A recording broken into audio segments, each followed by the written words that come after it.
배동열 박사님. 예, 예. 일단은 그 간첩 분별법에 대해서 우선 공부를 좀 하나 하자고요.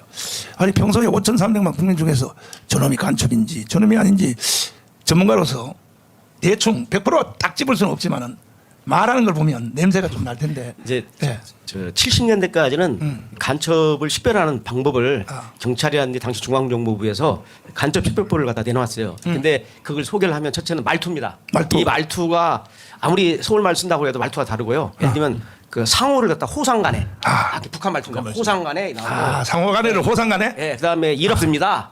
맞아. 이렇게 이제 맞아. 북한 말을 쓰기 때 억양이나 다르기 때문에 이러한 그 북한 그다음에 그 동무 선생하고 이제 동물한 말 쓴다든지 그렇지. 이게 오랫동안 그 살아왔기 때문에 그 남쪽으로 내려와도 그냥 반사적으로 이렇게 나오는 겁니다. 그렇지. 그래서 그런 용어를 쓰는 사람들 그다음에 또 이제 재밌는 게 뭐냐면 밤 12시 심야에 이불을 뒤집어 쓰고 방송을 듣는 사람들. 그래서 방송만 듣고 밤에 단파 방송. 북한의 A3G라고 밤 12시만 되면 북한이 방송으로 난수를 때리거든요.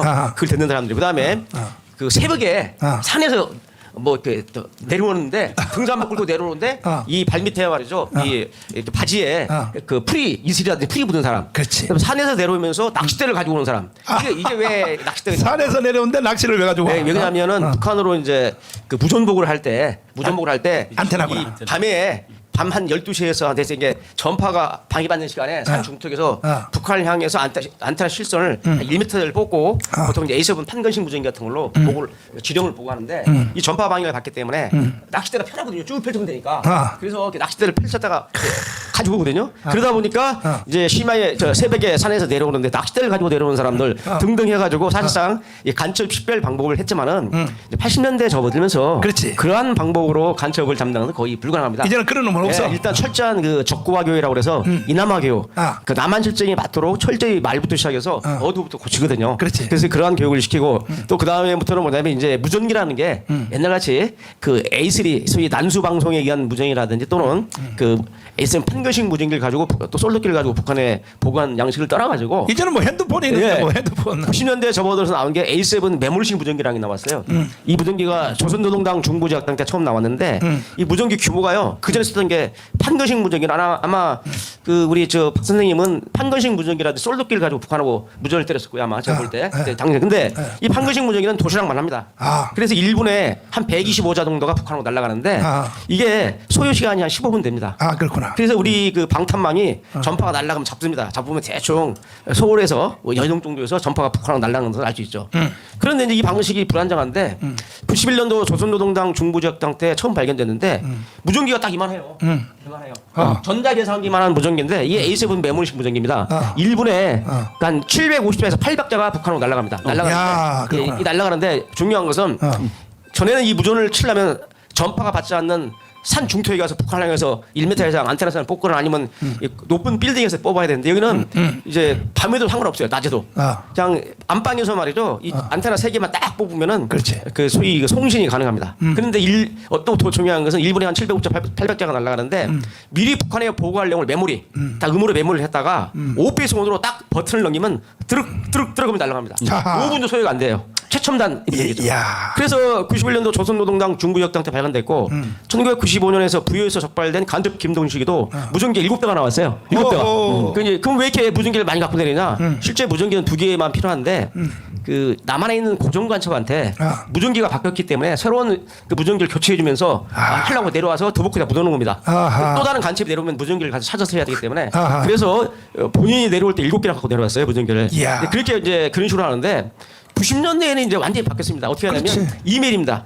사이버 간첩이기 때문에 북한에 보고할 내용을 어떻게 하냐면 지메일이라든지 외국계 메일을 하나 딱 만듭니다. 만들어서 아이디하고 패스워드를 공유합니다. 핸드폰으로. 그래가지고 북한 지도부도 알려줘요. 그래서 예를 들면 제가 북한에 보고할 내용을 딱 이게 음으로 작성을 합니다. 평문이 아니에요. 음으로 작성을 해서 딱 그 메일에 게시판에다 딱 올려놓으면 북한이 와서 찾아갑니다.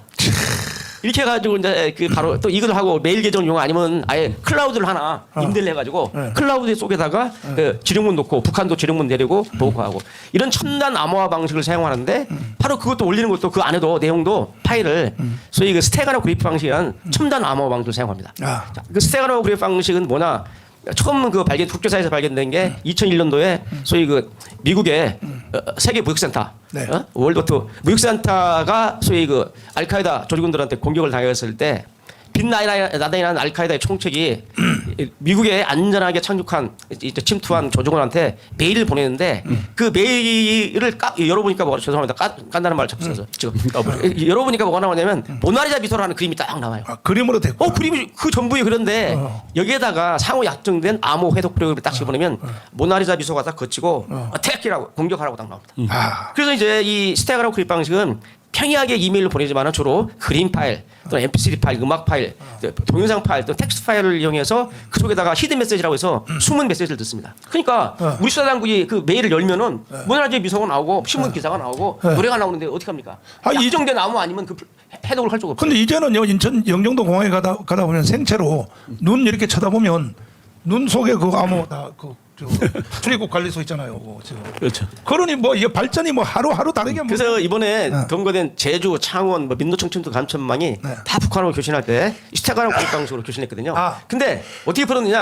그 암호를 우리 수사당국이 해독을 했다는 겁니다. 아하. 그러니까 풀린 거. 난 그러면 진영문이나 보고문을 풀 수가 없는데 야. 그 암호를 우리 정말 그 대공수사관의 그 역량이 대단하죠. 그 끈질긴 추적 수사 끝에 암호 해독을 프로그램을 기출해가지고 그걸 통해서 완벽하게 북한이 지령 내린 거 또 보고한 것들을 풀어가지고 이번에 제주 간첩단, 창원 간첩단 또 그 민노총 침투 간첩망을 잡았는데 이번에 오늘 오전 8시부터 7시 반부터 그 자통이라고 자통 민중령이라고 해서 창원 간첩단의 하부망 2명에 대한 납색이 서울과 춘천과 강릉에서 동시에 실시됐습니다. 오늘 오전에 지금 한 겁니다. 오전에. 네, 오전에 실시.